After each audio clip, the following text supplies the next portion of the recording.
아멘. 감사합니다. 자, 오늘도 여러분 행복한 얼굴로 밝은 미소로 우리 앞뒤 좌우로 인사 좀 하죠. 사랑합니다. 축복합니다. 큰 은혜 받읍시다. 예. 입술만 들썩들썩하는 분 계시는데 그러지 말고요. 다시 한번 우리 밝게 인사합니다. 사랑합니다. 반갑습니다. 축복합니다. 예. 제가 존경하는 목사님 중에 한 분이 높은 뜻 숭의교회 김동호 목사님이에요. 혹시 아시는 분 계세요? 그렇게 아주 유명한 분은 아닙니다. 이분은 아주 건전한 그런 사고방식을 가지고 목회를 하는 분인데, 이분이 주장하는 게 뭐냐면 돈 벌어서 남주자, 배워서 남주자, 그런 주장하는 분이에요. 몇백 명 모이는 교회에 담임 목사로 부임을 받아서 열심히 목회를 했더니 지나고 보니까 몇천 명 모이는 교회로 교회가 크게 부흥을 했습니다. 그런데 어느 날 하나님이 이분의 마음속에 너 개척을 좀 나가라, 그런 마음을 주셨어요. 대개 목사님들이 목회지를 이동할 땐 서로 이렇게 바꿔서 가는데 하나님이 주신 마음은 그냥 놓고 맨몸으로 나가라는 거예요. 교회에 뭐 몇 명을 데리고 가는 것도 아니고 헌금을 가지고 땅을 사고 집을 전세 얻는 것도 아니고 그냥 맨몸으로 나가라. 그래서 학교 체육관을 빌려서 예배를 드리기로 하고 이제 맨몸으로 나가려고 준비를 하는데 아무도 같이 가자 소리를 안 했는데 꼭 한 분한테만 이분이 같이 가자고 했다고 그래요. 우리 성가대 열심히 하는 사람이었을까요? 열심히 안 하는 사람 보고 가자고 그랬을까요? 열심히 안 하는 사람? 뭔 말인지 알고 벌써 미리 건너짓고 하는. 이 목사님이 수천 명 교인 중에 장로님 한 분한테, 다른 사람은 다 그냥 두고 장로님만큼은 저하고 같이 개척하러 갑시다.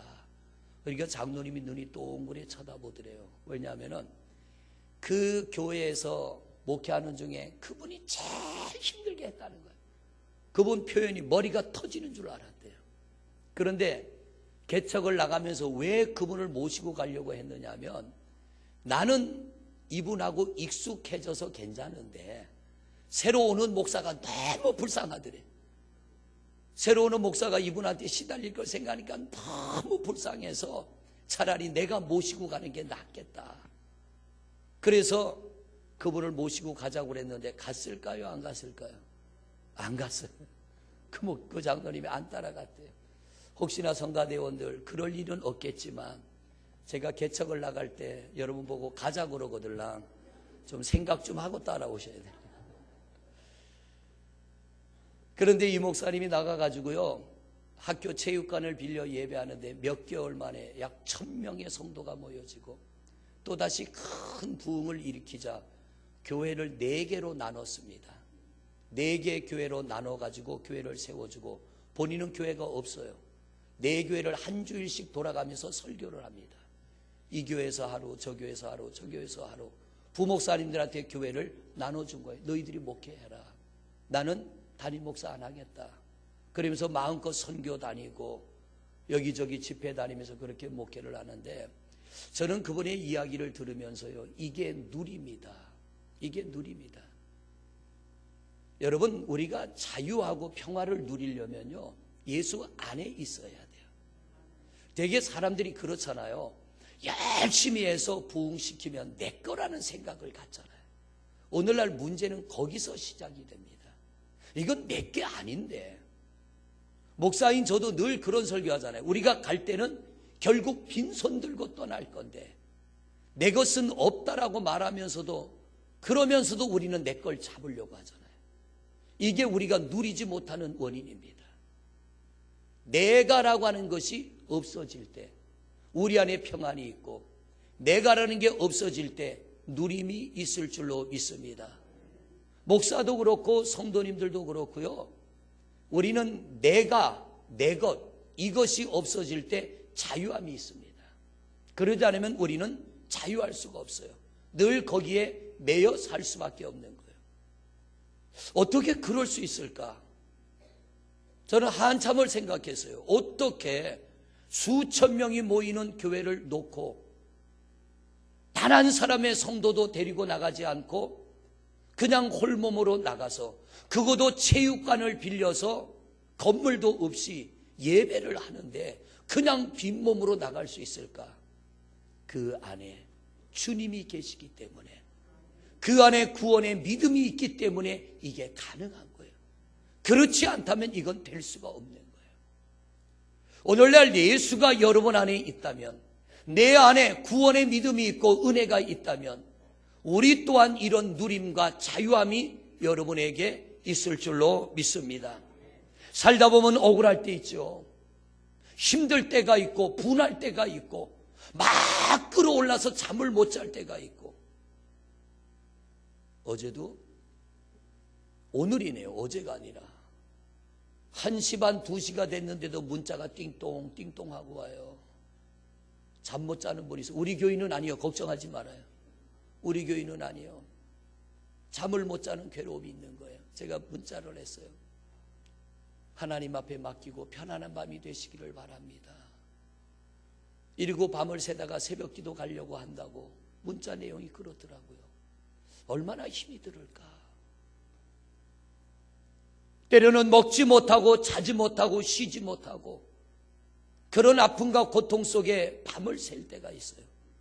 그러나 오늘 성경은 뭐라고 합니까? 우리가 사방으로 우겨쌈을 당하여도 쌓이지 아니하고 답답한 일을 당하여도 낙심하지 아니하며 박해를 받아도 버림받지 아니하고 거꾸림을 뜨림을 당하여도 망하지 않은 이유는 예수가 우리와 함께하기 때문에, 내 안에 주님이 계시기 때문에 망하지 않는 게 성도의 삶이라는 거예요. 구원받은 성도는 망하지 않습니다. 내가 포기하지 않는 이상 하나님도 포기하지 않습니다. 문제는 내가 포기하기 때문에 하나님이 포기하는 것처럼 느껴지는 것이지, 하나님은 절대로 우리를 포기하는 법이 없습니다. 13살 먹은 라이언 화이트라고 하는 소년이 병원에 입원을 했어요. 피를 수혈받아야 되는데 잘못 수혈을 받아서 에이즈에 감염된 피를 수혈받았어요. 이 아이에게서 증상이 나타나기 시작합니다.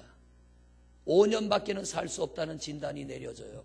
그런데 이 아이는 전혀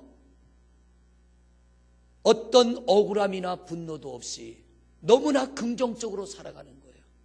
병원의 실수로 에이즈에 감염된 사람의 피를 수혈을 받아 멀쩡한 아이 13살짜리가 이 에이즈에 걸려 이제 5년밖에는 못 살고 죽어야 되니까 얼마나 억울합니까? 그런데 이 아이가 너무 긍정적으로 사는 거예요. 그 소식이 매스컴을 타고 미국 전역에 쫙 퍼졌습니다. 유명한 인사들이, 연예인, 운동선수, 대통령, 이들이 와서 이 아이의 용기를 격려하며 이 아이를 힘을 내라고 힘을 실어줍니다. 밝은 웃음으로 그들을 맞아들입니다. 드디어 이 아이가 하나님 나라 갈 때가 됐어요. 숨을 몰아쉬는 아이에게 아빠가 이렇게 말합니다. 미안하다. 내가 너에게 해줄 것이 아무도 없다. 내가 너에게 해줄 것이 아무것도 없어. 아들아, 미안하다. 18살 나이에 억울하게 죽어야 되는 아들의 손을 붙잡고 아버지가 내가 너에게 해줄 것이 없고 네가 이렇게 죽게 돼서 너무 미안하다. 그때 이 아들이 말하기를, 아버지, 아니에요. 아버지는 내게 누구도 줄 수 없는 선물을 주셨어요. 누구도 줄 수 없는 가장 귀한 걸 주셨어요. 그러면서 하는 얘기가, 천국 가는 티켓을 주셨잖아요. 내가 예수 믿는 아버지 밑에 태어났기 때문에 내가 좀 일찍 죽기는 하지만 나는 아버지로부터 물려받은 믿음으로 나는 천국 갑니다. 내가 좀 일찍 아버지 곁을 떠나지만 아버지, 나 천국 가니까 아무 걱정하지 마세요. 내가 아버지를 만났기 때문에, 아버지에게서 태어났기 때문에 내가 천국 가는 거니까 아무 걱정하지 마세요. 이게 누림이에요. 예수를 믿어 구원받았다는 것은 내 안에 예수님이 임재해 계신다는 거예요. 내가 구원받았다는 거예요. 내 안에 성령님이 계신다는 거예요. 내 안에 주의 말씀이 살아있다는 거예요. 그런데 내 안에 있는 이 믿음을 써야 될 때, 정작 내 속에 있는 이 귀한 보화를 써먹어야 될 때 써먹지 못하기 때문에 우리는 누리지 못하는 거예요. 예수 믿고 구원받아도 구원받지 못한 사람이나 구원받은 우리나 차이가 없어요.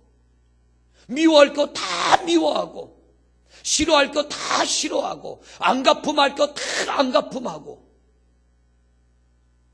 변화가 없다는 거예요. 마태복음 18장에 보면은 이 18장은 구원에 관한 말씀이에요. 예수님께서 천국에 관하여 말씀을 하자 베드로가 이렇게 질문을 합니다. 그러면 예수님, 만약 우리가 우리에게 잘못한 사람을 몇 번쯤 용서하면 되겠습니까? 7번 정도 용서하면 되겠습니까? 이렇게 질문을 해요. 여러분, 한 사람에 대하여 7번 용서한다는 건 이건 대단한 겁니다. 7번 용서한다는 건 이건 대단한 거예요. 베드로는 크게 잡아서 7번 용서하면 됩니까? 라고 물었어요. 그랬더니 예수님께서 뭐라고 그래요? 7번씩 70번 용서해라.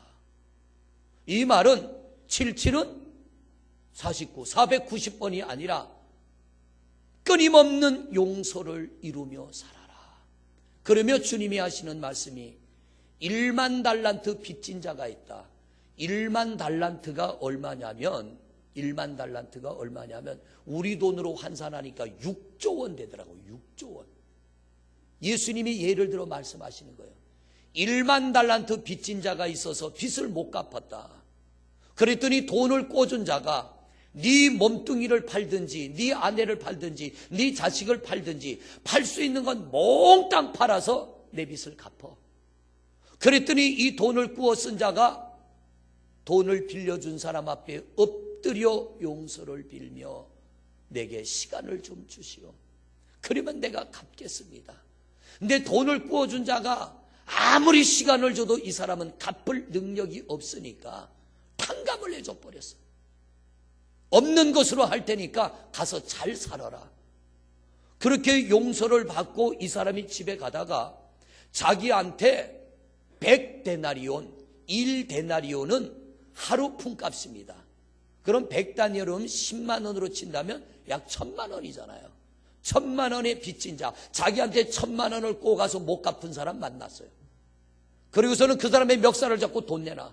그러니까 이 사람이 나한테 시간을 주면 갚겠습니다. 그랬더니 6조 원을 탕감받은 자가 자기한테 1000만 원을 꼬가고 돈을 못 갚으니까 그 사람 멱살을 잡고 가서 고발을 해버렸어요. 감옥에 집어넣었어요. 그랬더니 6조 원을 탕감해 준 사람이 그놈 다시 잡아와 불러왔습니다. 내가 너에게 이 많은 돈을 탕감해 줬는데 너는 겨우 1000만 원을 탕감 못 해주고 그 사람을 감옥에다 집어넣어? 너도 감옥에 들어가. 집어넣어 버렸다. 이게 뭐냐면 우리가 예수를 믿어 구원받았다는 것은 여러분 돈으로 환산한다면 6조 원의 가치가 있다는 게 아니에요.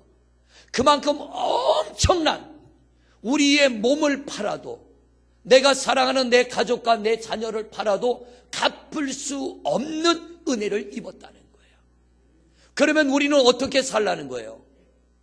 너희도 그 빚 좀 갚고 살라는 거예요. 예수를 믿어 구원받았다면 너희도 좀 베풀며 용서하며 사랑하며 살라는 거예요. 그게 구원받은 성도의 모습이라는 겁니다. 그게 예수 믿어 구원받은 성도의 누림이라는 거예요. 제가 경험을 해보니까 이 용서가 참 어렵더라고요. 저 단양에서 목회할 때 정말 그 두 분의 한 분의 권사님과 한 분의 집사님이 얼마나 힘들게 하는지 그런 기도 하나님 교회도 많은데 하필이면 우리 교회로 저분들을 보내줍니까?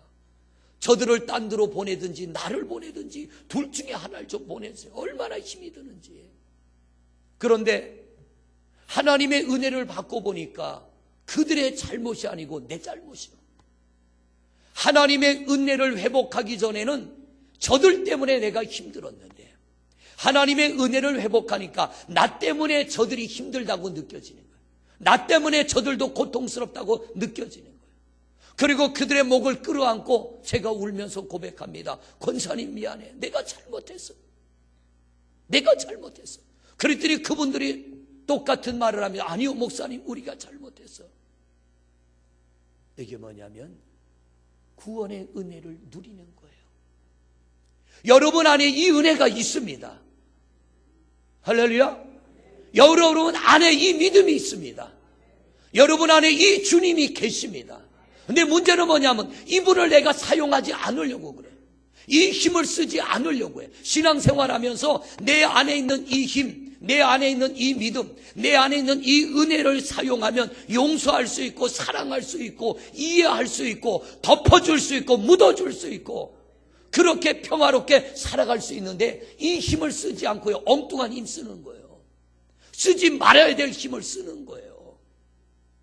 네가 세냐 내가 세냐, 네가 잘났냐 내가 잘났냐, 네가 더 많이 가졌냐 내가 더 많이 가졌냐, 네 권위가 높으냐 내 권위가 높으냐. 여러분, 원수를 짓밟을 때 행복합니까? 우리 성가대. 원수를 사랑할 때 행복합니까? 이렇게 대답이 힘이 없어요. 못 알아들어요?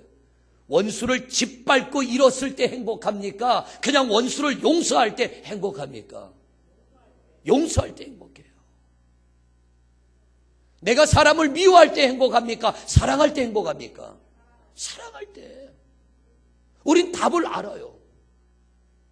그런데 한편으로 우리 마음속에는 어떤 마음이 있어요? 아우, 저 왼수 언제 한번 짓밟고 일어나지? 차근차근 밟고 일어나야 이 마음이 행복한 것 같아요. 아니요, 행복하지 않아요. 조건 없이 용서하고 사랑할 때 이 마음에 행복이 있고 평안이 있고 기쁨이 있어요. 오늘 새벽 예배 시간에 드라마 얘기했잖아요. 황금무지개. 토요일하고 주일날 밤 10시에 나오는 거. 못 보신 분은 오늘 가보세요. 아마 오늘이 끝날지 다음 주에 끝날지 몰라요. 끝이 다 돼가는데 언제나 드라마나 영화는 보면은 악역과 선한 역할 두 개를 맡은 사람들이 나와요. 옛날에 악한 역할 맡은 사람은 시내를 못 다녔다 그러잖아요. 왜냐하면 사람들이 미워해가지고 식당에 들어가도 내쫓고 물건 사러 가도 막 내쫓고. 근데 그 사람이 맡은 역할이 악한 역할일 뿐이지 사람이 악한 건 아니거든요. 그런데 이 악한 역할 하는 사람 보면 아우 저거 빨리 좀 들켜가지고 저거 확 망해야 될 텐데 그런 기대감을 가지고 보는 거예요. 선한 사람은 보면 맨날 바보같이 당해. 그런데 끝내는 선이 이기고 악이 망합니다. 이 선과 악의 대립이 우리 안에도 있어요. 드라마나 영화 속에 있는 게 아니라 모든 드라마나 영화 이것이요 선과 악의 대결이 없으면 재미가 한 개도 없어요. 우리 안에도 이 선과 악의 대립이 있는데 하나님이 원하는 건 뭡니까? 언제나 선이 이기기를 원하는 거예요. 그런데 우리는 선한 것보다는 악한 것을 끄집어내서 쓸 때가 참 많아요. 예수님께서 그래서 베드로에게 말씀하시는 게 베드로야 7번씩 70번 이건 끊임없이 용서해. 왜? 네가 구원받았다면, 네 영혼이 구원받았다면 이 땅에서는 끊임없는 용서의 삶을 살아라. 그런데 용서하고 나니까 정말 편해요. 용서하고 나면요 정말 마음이 편하고 돌아서서 생각해도 잘했다 이 마음이 들어요. 그런데 하나님이 원치 않는 방법으로다가 내가 안갚음을 하고 나면요 왠지 모르는 불안함, 왠지 모르는 두려움이 이 안에 자리 잡는 거예요.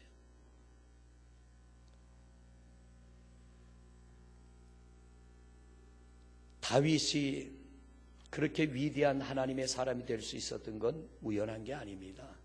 그냥 하나님이 내가 너 머리에 기름 부어 이스라엘의 왕이 되게 해줄게 그래서 다윗이 위대한 왕이 된 게 아니고요. 사무엘하 9장에 보면은 다윗이 왕이 된 다음에 어느 날 신하에게 이렇게 말합니다.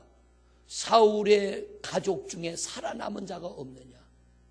자기를 죽이려고 10년간이나 쫓아다녔던 사울의 자손 중에 살아남은 자가 없느냐. 옛날에는 왕족이 살아남으면 왕은 자손들에게 대물림을 하잖아요.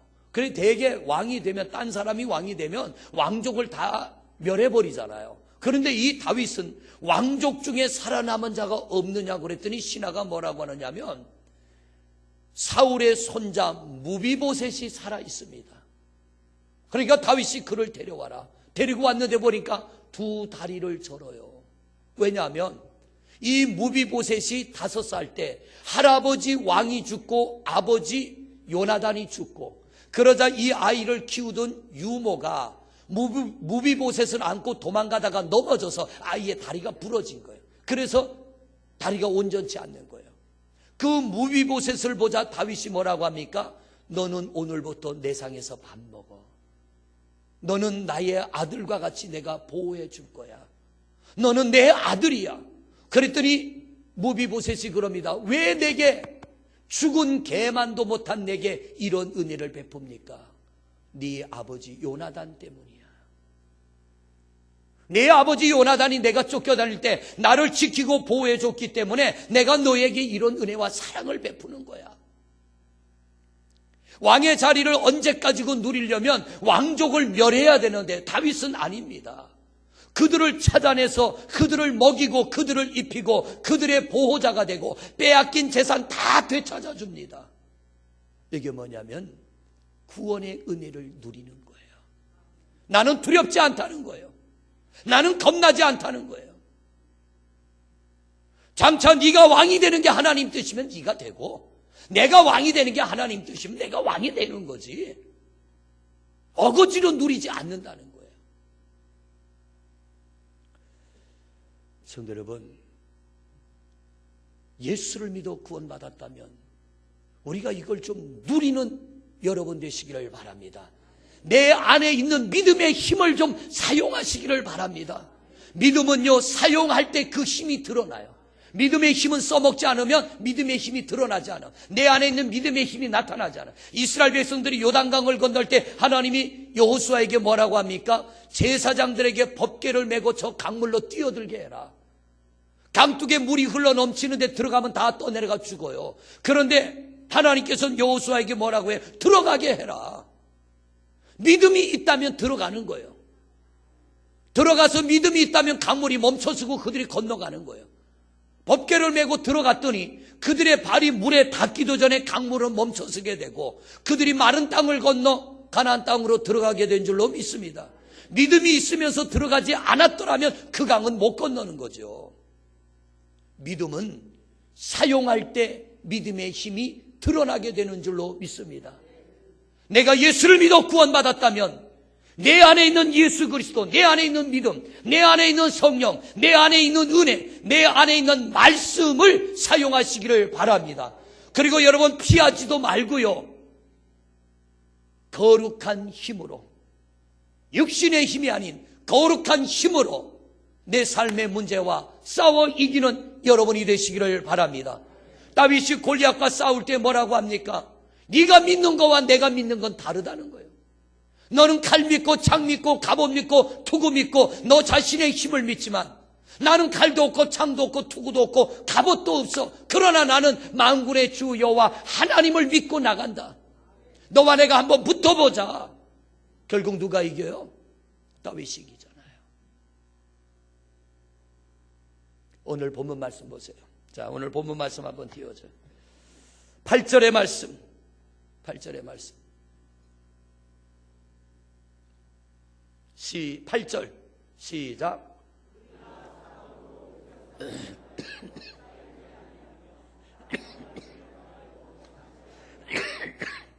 9절입니다.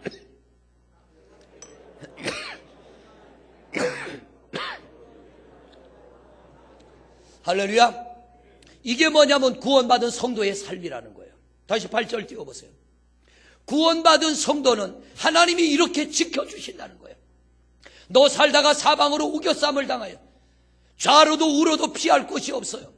너무나 내 인생의 문제가 나를 겹겹이 둘러싸고 나를 짓누르고 나를 꼼짝 못하게 합니다. 그런데 하나님은 뭐라고 합니까? 아무리 네 인생의 문제가 너를 둘러싸도 너는 그걸 이길 수 있다는 거예요. 왜? 내 안에 구원의 믿음이 있기 때문에. 예수 그리스도가 내 안에 있기 때문에, 주의 성령이 내 안에 있기 때문에 우리는 모든 것들과 싸워 이기는 줄로 믿습니다. 이때 믿음을 사용하라는 거예요. 내가 믿는 예수를 이때 찾으라는 거예요. 내게 구원의 은혜를 주신 그분을 바라보라는 거예요. 답답한 일을 당하여도 낙심하지 아니하며. 왜 낙심합니까? 성경은 낙심하지 않는 게 성도의 삶이라고 하는데 왜 우리가 낙심하는 거예요? 믿음이 없어서 그래요. 이미 하나님이 내게 주신 그 믿음의 힘을 사용할 때 우리는 낙심하지 않아요. 제가 여러분에게 간증하잖아요. 목회하면서 첫 목회지에서 이런 일이 있었고, 또 아내가 사고가 났고, 자식 키우면서 이런저런 일을 당했고, 이게 뭐냐면 사방으로 우겨쌈을 당한 거예요. 낙심한 일을 당한 거예요. 그런데 그때 주님을 바라보고 주님을 의지하고 믿음으로 기도하며 나갔더니 하나님의 손이 붙들어 일으켜 주셔서 하나님의 이름을 높이는 거. 그 하나님이 여러분의 하나님이십니다. 그 하나님이 여러분을 도우시는 줄로 믿습니다. 이번에 월요일부터 수요일까지 좀 쉬면서 첫 목회지에 갔잖아요. 근데 거기 가면요, 그분들이 꼭 주는 게 있어요. 가을에 가면은 고추도 주는데 이번에는 겨울이라 갔더니 기름을 2병 주더라고요. 갈 때마다 자기들이 농사 지어서. 근데 그 권사님 하는 얘기에요. 목사님, 그때 생각하면 너무 감사하다고. 정말 답이 없었는데 그 권사님이 자궁을 드러내며 수술하려고 월요일날 병원을 예약을 해놓고 이제 가서 수술을 해야 되는데 주일날 저녁에 그 얘기하길래 병원 가지 맙시다, 기도합시다 그랬더니 아멘하고 기도하더라고요. 이거 기도하다가 하나님 안 고쳐 좀 죽을 수도 있는 거예요. 자궁을 드러내야 되는데.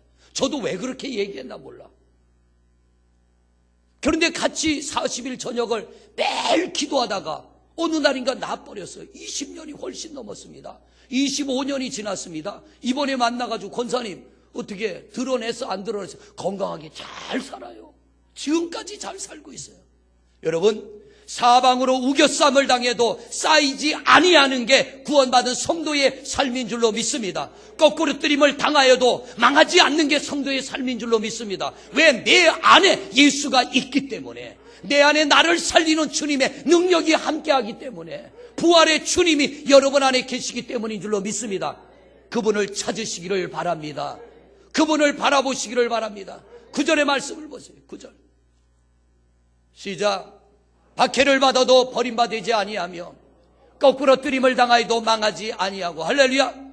사람들이 나를 박해하고 모욕하고 비난하고 나를 저주하고 나를 멸시한다고 우리는 망하지 않아요. 왜? 주님이 나를 붙들고 있기 때문에. 다윗이 그랬잖아요.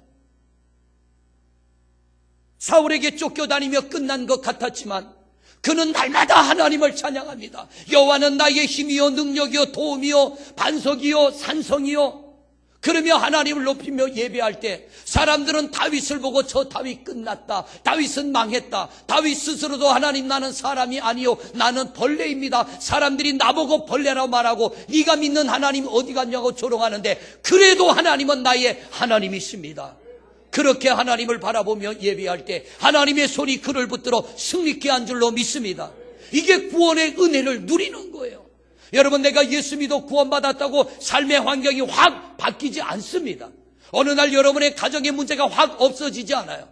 내가 예수 믿어 구원받은 믿음이 있다면 내 안에 구원의 은혜를 주신 그분의 믿음을 가지고 여러분의 현실과 싸워 이기시기를 바랍니다. 그러면 누리게 될 줄로 믿습니다. 이기는 자가 될 줄로 믿습니다. 성경은 약속하는 거예요. 박해를 받아도 버림받지 아니하고 거꾸로 뛰림을 당하여도 망하지 않는 게 성도의 삶이라는 거예요. 왜 약해지십니까? 왜 피해가려고 하는 거예요? 왜 불안해하고 왜 두려워하십니까? 무덤 문을 여시고 부활하신 주님이 내가 있잖아. 불꽃 같은 눈동자로 우리를 지키시며 단 한순간도 우리 곁을 떠나지 아니하시고 우리의 기도를 들으시며 응답하시고 은혜 주시고 능력의 손으로 붙들어 주시는 그분, 여러분 그분을 의지하시기를 바랍니다.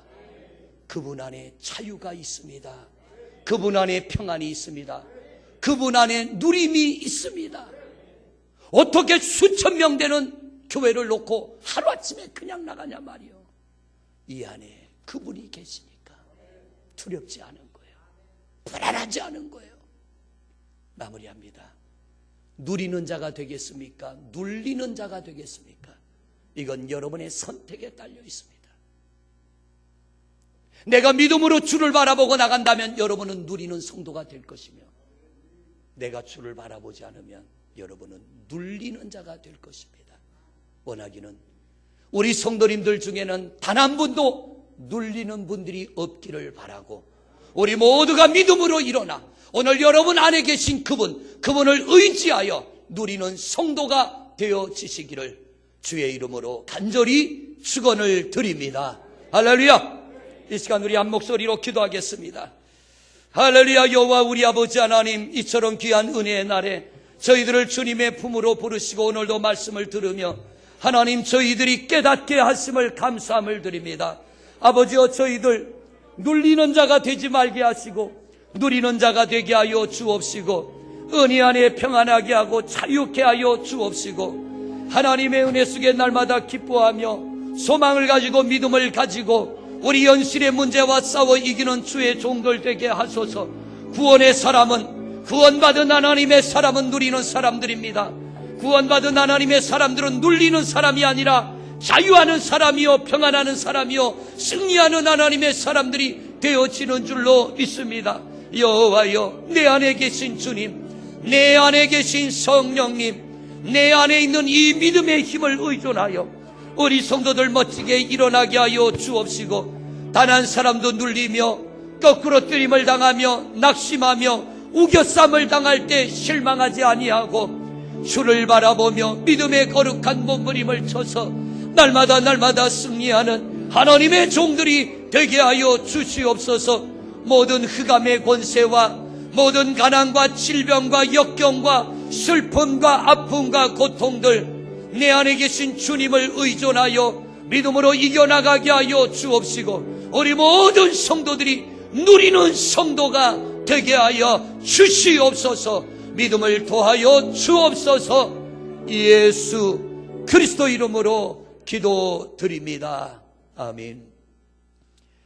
예수 믿고 구원받아도 아픔이 있고 우겨쌈을 당할 때가 있으며, 또 우리가 짓밟히며 억울함을 당할 때가 있습니다. 그러나 오늘 성경은 말합니다. 우겨쌈을 당하여도 쌓이지 아니하고 짓밟혀도 짓밟히지 아니하며 끝내는 이기며 승리하는 것이 성도의 삶이라고 오늘 성경은 약속하고 있습니다. 내가 예수를 믿어 구원받았다면 주여, 우리가 우리 안에 있는 이 믿음의 힘을 사용케 하옵소서. 그러면 누림이 있을 줄로 믿습니다. 내 안에 믿음을 가지고도, 예수님 내 안에 계심에도, 내 안에 성령님이 임재하고 계심에도 내가 이 힘을 의존하지 않으면 우리는 누리는 자가 아니라 눌리는 자가 됩니다. 그러나 내가 우겨쌈을 당하고 억울함을 당하고 짓밟힘을 당할 때 내 안에 계신 주님을 찾고 의지하면 우리는 이겨 승리하며 누리는 하나님의 사람들이 되어질 줄로 믿습니다. 믿음을 더하여 주옵시고, 모든 억눌림과 억울함과 아픔과 질병과 가난과 인생의 문제들을 벗어나 마음껏 누리며 자유하는 성도들이 되게 하옵소서. 살아계셔서 역사하시는 우리 주 예수 그리스도의 이름으로 명하노니, 성도들을 짓누르며 저들을 우겨싸며 저들을 힘들게 하는 것들아 떠나갈지어다, 떠나갈지어다, 떠나갈지어다. 승리케 하옵소서. 누리게 하옵소서. 예수 그리스도 이름으로 축복하고 기도드립니다. 아멘. 다 일어나십니다.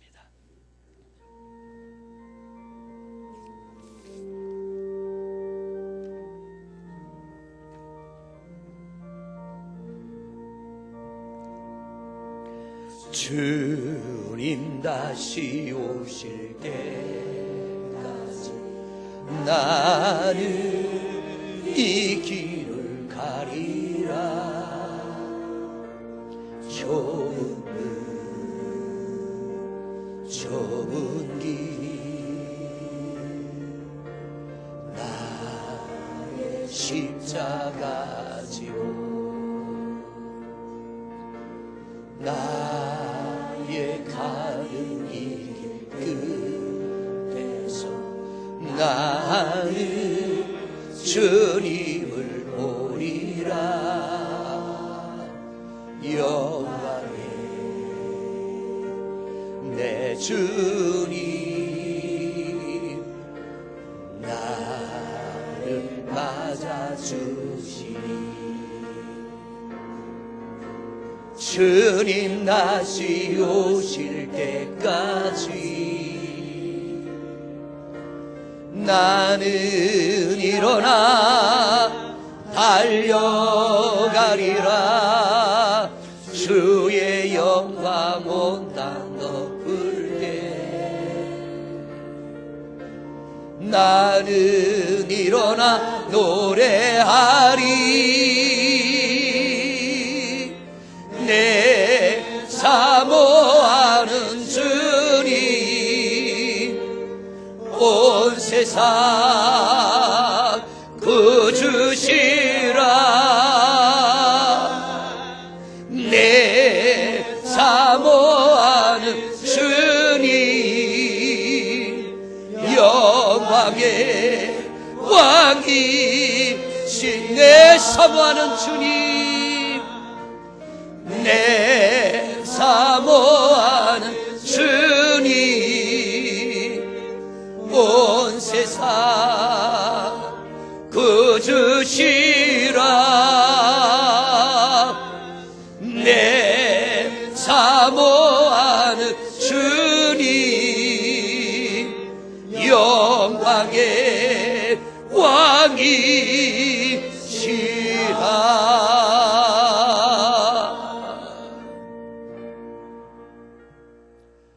이제는 우리를 죄악에서 구원하여 주신